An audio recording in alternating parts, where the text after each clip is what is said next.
أعوذ بالله من الشيطان الرجيم بسم الله الرحمن الرحيم والصلاة والسلام على رسول الله.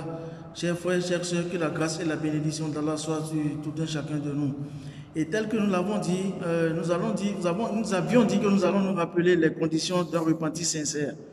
Le repenti sincère, la première condition, c'est qu'il faut la sincérité. Comme on a dit que c'est un repenti sincère, donc il faut que nous soyons sincères envers nous-mêmes, que nous soyons vraiment sincères, que nous sachions que on veut se repentir pour avoir la récompense de Dieu et pour ne pas être victime du châtiment de Dieu. Je crois que ça, c'est la première condition d'un repenti sincère. La deuxième condition, c'est quoi? C'est de regretter l'acte que l'on a commis. L'acte pour lequel on veut se repentir, il faut qu'on regrette ça du fond du cœur, qu'on regrette vraiment l'acte qu'on a posé. Maintenant, la troisième condition, c'est que lorsque si cet acte-là est à l'égard d'un être humain comme nous devons chercher d'abord la bénédiction de cet être humain-là avant de nous adresser à Dieu, de demander le pardon à Dieu. Demander pardon pour le péché qu'on a commis, pour l'erreur qu'on a commise. Mais si ce péché-là est en rapport avec un être humain comme nous devons chercher la bénédiction, nous devons chercher le pardon de cet être humain-là avant maintenant de nous adresser, de faire face à Dieu pour demander son pardon.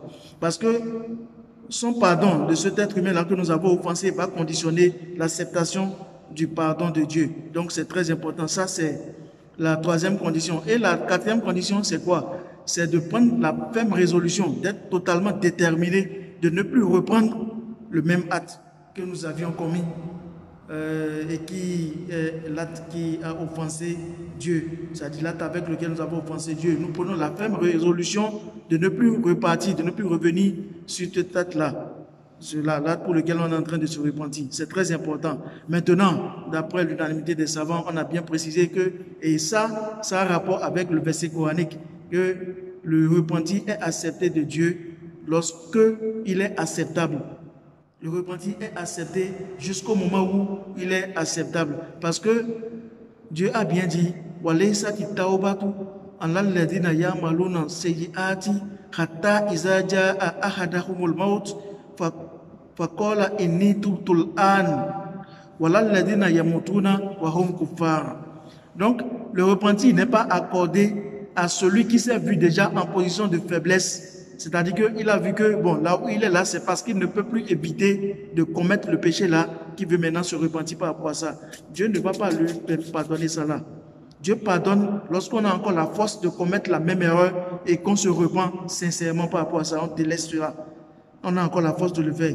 Et ceux qui meurent avec le péché et ils croient que c'est après la mort qu'ils vont se repentir, Dieu dit que ce repentir-là aussi n'est pas acceptable. Donc c'est cela, ce avec quoi nous allons nous entretenir concernant les conditions du repentir sincère en islam. Qu'Allah nous le facilite, Inch'Allah. N'oublions surtout pas que la récompense du bien, c'est le bien. Khal jaza wal ihsan illa al ihsan. Qu'Allah nous facilite l'accomplissement de bonnes œuvres. Wassalamu alaikum wa rahmatullahi wa barakatuh.